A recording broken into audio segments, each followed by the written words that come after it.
안녕하세요. 당신의 개인 변호사 박혜원입니다. 이번 영상의 주제는 이겁니다. 만약 당신 또는 당신의 지인께서 지금 경찰서로부터 이런 연락을 받았다고 가정하겠습니다.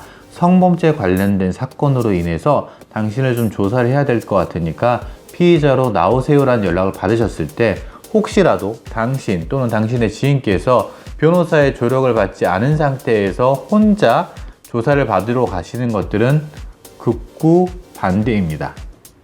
좀 더 극단적으로 말씀드린다면요, 다른 사건도 아니고 성범죄 사건의 피의자로서 조사를 받으시면서 변호사와 함께 가지 않고 혼자 가시는 것들은요, 불을 보고 뛰어드는 불나방과 같고 그야말로 바보짓이고 미친 짓이라는 것들이 제 개인적인 의견입니다. 제가 이렇게 말씀드리는 이유들은 차근차근 설명을 드리겠습니다. 그런데 혹시라도 오해를 하실까봐 미리 말씀을 드리겠습니다. 제가 단순히 성범죄 피의자들을 보호를 하면서 그 과정을 통해 가지고 제가 개인적인 이득을 취득하기 위한 목적만 있는 것은 아닙니다. 제 주변에 많은 변호사님들도 계시고요. 아마 당신 또는 당신의 지인분들께서도 많은 변호사님들을 접하실 수 있는 기회들이 이제 많이 열려 있습니다. 그러니 제발 부끄러워하시거나 두려워만 마시고요. 변호사 사무실에 문을 노크를 하셔가지고 연락을 하시고 적극적으로 상담을 받으셔가지고요. 제발 당신에게 보장된 헌법과 형사소송법상에 보장된 그 권리들을 최소한 확보하신 상태에서 형사 절차를 진행하기를 권유드립니다. 제가 모든 형사사건도 마찬가지겠지만 특히 성범죄 사건에 있어서는 반드시 당신 혼자 가지 마시고요. 변호사 동석 하에 조사를 받으세요 라고 강하게 말씀드리는 이유들은 한 3가지 정도가 있습니다. 첫 번째는요, 정보의 불균형성입니다.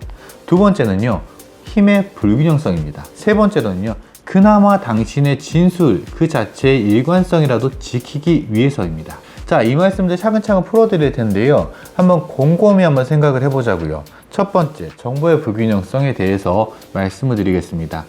성범죄 사건은요, 일반 사기 사건하고는 다릅니다. 사기 사건하고 비교를 해볼까요? 사기 사건 어떻습니까? 박혜원이라는 사기꾼이요, 당신 피해자에게 어떤 사기를 쳤습니다. 그럼 피해자가 수사관에게 제출할 수 있는 증거들은 어떤 게 있을까요? 여러 가지가 있겠죠. 그런데 예를 들어서 피해자분께서, 고소인분께서 경찰관에게 제공하는 자료들은 박혜원이라는 사기꾼이요, 뭐라 거짓말을 해가지고요, 이렇게 사기를 쳐가지고 제 돈을 이렇게 가져갔습니다. 이 정도 증거가 있겠죠. 물론 그것도 중요한 증거들입니다. 그런데 제가 조사를 받으러 갔을 때, 사기꾼 박혜원이 조사를 받으러 갔을 때는 저는 이만큼의 서류들과 다른 관련 증거들을 가지고 들어갈 수가 있겠죠. 왜냐면 제가 사기꾼이기 때문에 피해자를 속이기 위해서는 무언가 자료들을 만들지 않았겠습니까? 단순한 게 아니니까. 그럼 그 자료들을 낼 수 있는 증거자들이 많습니다. 정보를요, 사기꾼이 오히려 많이 갖고 있는 경우들이 많습니다. 반드시 그렇다는 건 아닙니다. 그런 성범죄 사건을 들여다보자고요. 성범죄 사건에서는요, 준강간범 박혜원이 있습니다. 준강간범 박혜원은요, 저 또한 술에 만취한 상태이기 때문에요, 피해자가 하는 진술에 대해서 제대로 기억하지도 못합니다. 제가 성범죄 사건에 대해서 가해자라고 몰려서 지금 조사를 받아야 되지만 가해자인 제가 어떠한 정보들도 제대로 갖고 있지 않은 상태들이 많습니다. 그리고 앞선 영상에서 말씀드렸던 것처럼 성범죄 관련해서 피해자의 지인, 고소인의 지인 또는 수사관에서 연락이 왔을 때 제발 아무 정보도 넘겨주지 마시고요. 그리고 오히려 그쪽으로부터 정보를 받아오세요라고 아무리 말씀을 드리지만 실제로 저와 상담할 때 보면은요, 그 피해자나 피해자 지인분들, 그 수사기관에게 본인이 기억나는 것들을 거의 다 얘기합니다. 토막 내서요. 그게 유리한지 불리한지에 대해서 전혀 고려하지 못한 채 정말 순수한 마음에서 기억나는 대로 본인 이야기를 하다 보니까요, 그쪽에서 갖고 계시는 정보들에 대해서 들을 수 있는 여유들이나 물어볼 수 있는 여유들이 없습니다. 그렇기 때문에 상대방 피해자 지인, 고소인 지인, 수사기관이 갖고 있는 정보들을 어떤 것도 갖고 오지 못합니다. 그 상태에서 저를 만나서 상담을 합니다. 저도 어떠한 도움도 드리기가 어렵습니다.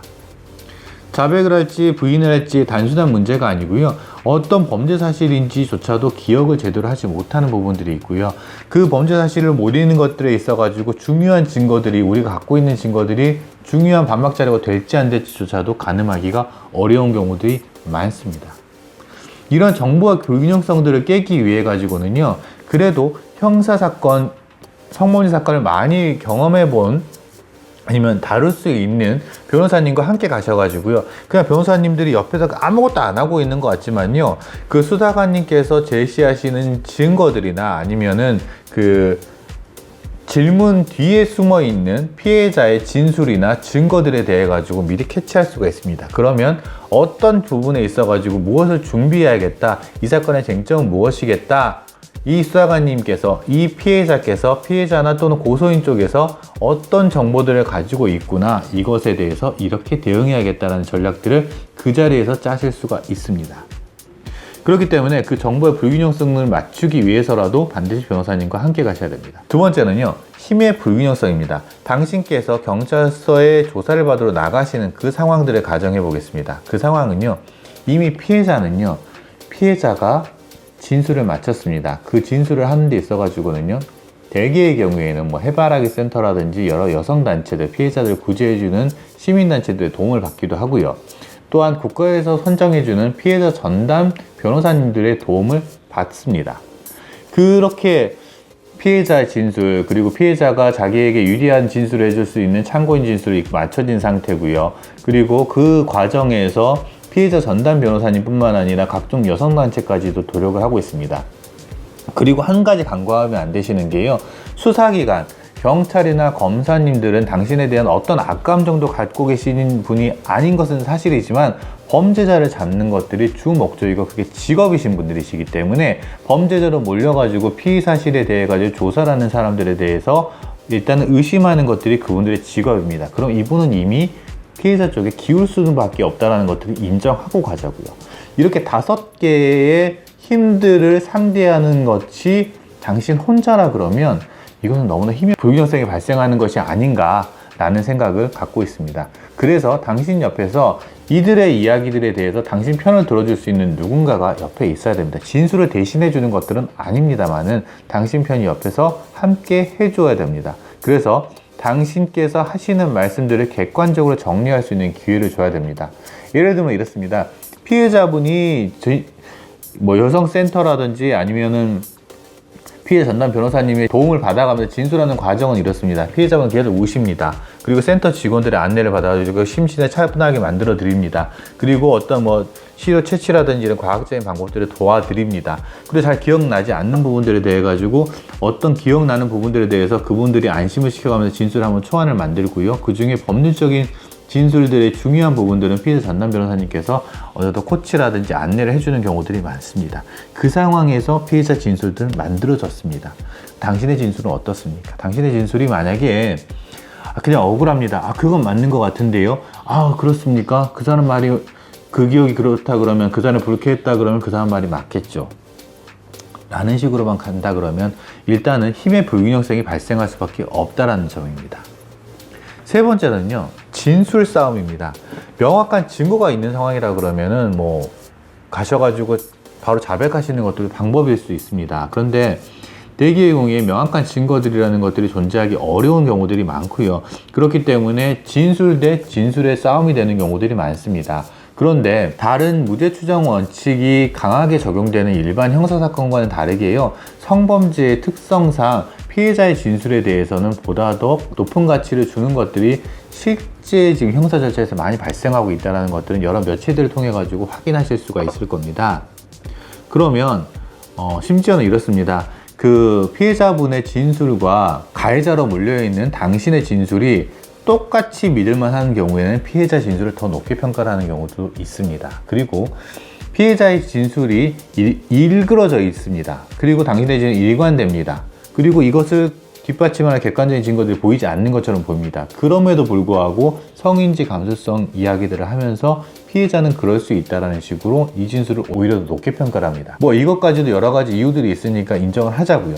그런데 최소한 당신의 이 진술이라도 일관성 있고 믿을만하게 가야 되지 않을까요? 그런데 혼자 가셔가지고 부들부들 떠는 마음에 겁먹고 어떻게 해야 될지도 모르겠고 패닉이 온 상태에 당신의 진술마저 일그러져 있다 그러면 이거는 그 이후에 변호사 할애비가 온다고 하더라도 어떤 식으로든 수습하기가 너무 어려워집니다. 그렇기 때문에 애당초에 시작하는 단계에서부터 반드시 변호사 동석 하에 조사를 하셨으면 좋겠고요.